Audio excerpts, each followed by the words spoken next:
Alright, this video is not a normal Clown Fiesta video. Obviously. This video is about the extremely niche subject of balancing D&D encounters. Specifically made for you, Brett. But I guess other people can watch it and get something else out of it too. Before we begin, I just want to say that if it sounds like there's a chimp hitting pipes with a wrench in the background, it's because there is and I ran out of peanut butter to calm him down. We all have to live with our shortcomings. Also, disclaimer, I am an expert by no means. I've only been DMing for a few years for a very specific group of people. Please don't use this video as your only source. Go check out Matt Colville's channel, go check out the DM Tips series on Geek and Sundry, go check out WebDM or DawnForgeCast or Taking 20, or any of the thousands of applicable channels that would take way too long to list here. That's the cool thing about the internet, you literally have all the information at your fingertips. Please access it. So, you want to balance some fights in D&D? Let's get started. The very basic premise of balancing a fight is to send monsters against the party that have a challenge rating equal to the level of the party. If the party is 4 adventurers, all 3rd level, then sending a CR3 monster against them would be a balanced fight. Except that's not entirely true. If you want fights that are going to challenge your players, but ones that they are still able to overcome, it gets a bit more nuanced than that. Party level is important, but there are other factors that are also important, if not more so. Things like, how experienced are the players? Have they hit any big level breakpoints? Do they have good or many magic items? How many people are in the party? How many encounters and rests have they had? How are the monsters acting? First off, how experienced are your players when it comes to D&D and tactical combat? If they know what they're doing, or even if one person knows what they're doing and is in a leadership position, then you may have to ramp the difficulty up. If everyone's pretty new, maybe tone it down a bit. Party composition is also important. Typically, a balanced party is something like a fighter, cleric, rogue, wizard. They've got a tank, a healer, some utility, and some damage in both the physical variety and the fiery variety. If the party has a weird makeup, like all barbarians or 2 wizards and 2 rogues, then you need to adjust around that. Next, level breakpoints. Did the wizard just get fireball? Did the druid just get a new wild shape? If so, they're going to be a lot stronger than they were just a level before. Adjust accordingly. Most of the martial classes get a second attack at 5th level, which is a big boost to their potential to hit and deal damage, so be prepared to ramp up the difficulty a bit. Next, magic items. If the party has a bunch of useful magic items, like +1 weapons, or ion stones, or boots of haste, or whatever it may be, they're going to be stronger.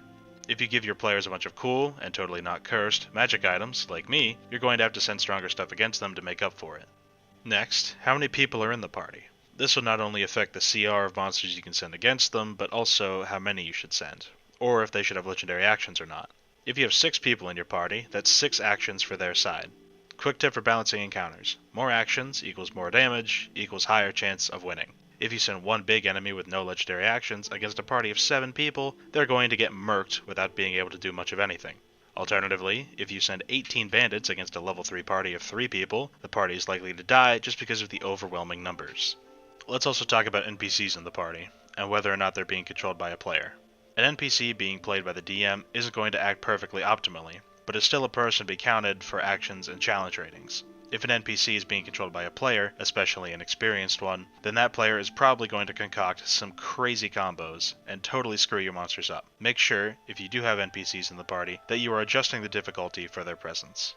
Next, how many encounters are you going to put them through before they get a chance to rest? More fights means more resources spent, which means less fireballs and HP for future fights. Is it just going to be 1 hard encounter per day? Or is it going to be a dungeon with multiple rooms of varying difficulty? Generally, more encounters means more chances to die, so plan accordingly. Next, how are the monsters acting? You control them, so you decide what they're going to do and who they're going to try to murder.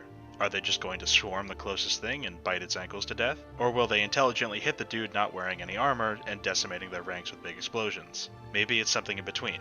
It's entirely up to you. The monsters don't have to play optimally all the time, because that wouldn't be too much fun for the sorcerers or wizards of the world. But they also don't have to be dumb as a rock, because then the wizards are having too much fun and you have to teach them a lesson. Try experimenting with intelligent and unintelligent monsters, ones with a large variety of attacks and ones with only claw or bite or swing sharp object. Encounters can include and not include them, and even intelligent monsters can act dumb sometimes. Now that we've looked at all that, let's use an example. We'll use Brett's campaign since he's the one this video is for.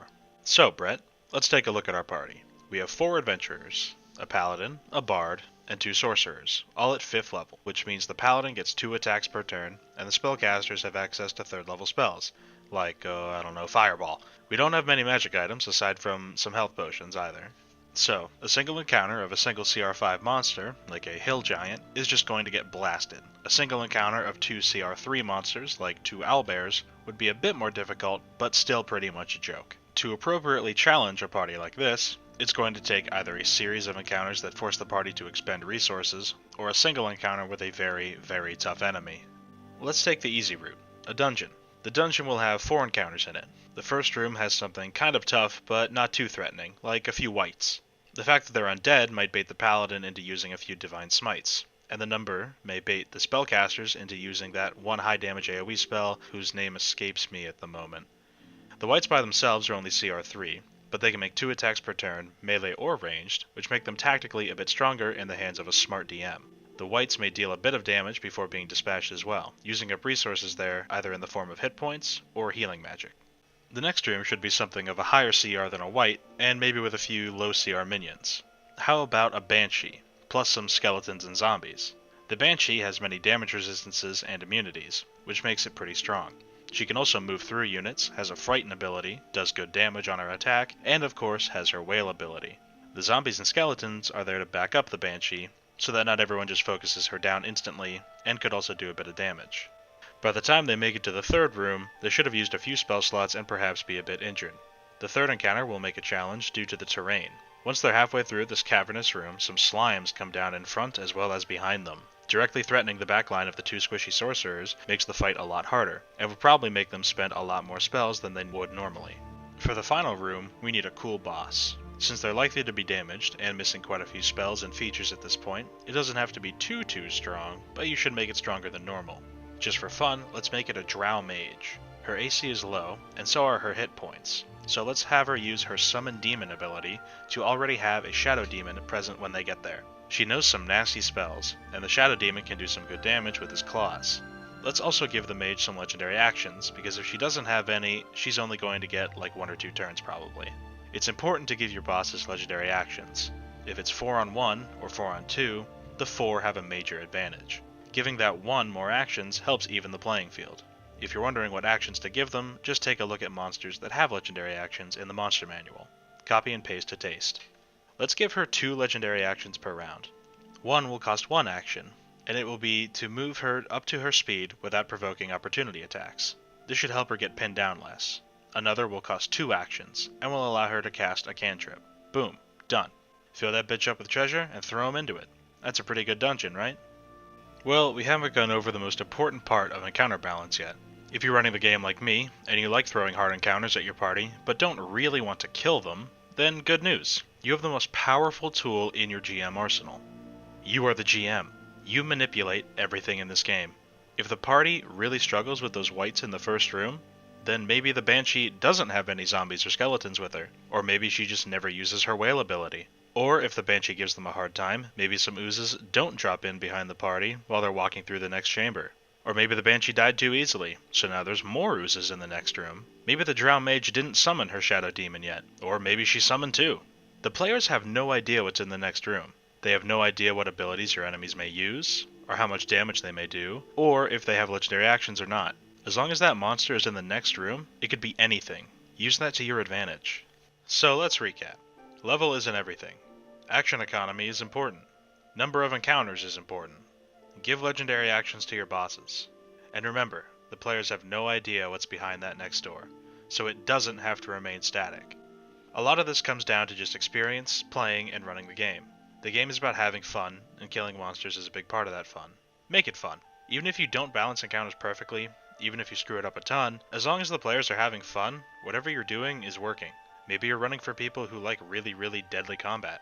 Maybe you're running for people who enjoy mostly breezing through fights. It's all up to taste. Try it out, make mistakes, learn, have fun, take feedback and be willing to listen. And not all necessarily in that order. Alright, that's all for now. Till next time.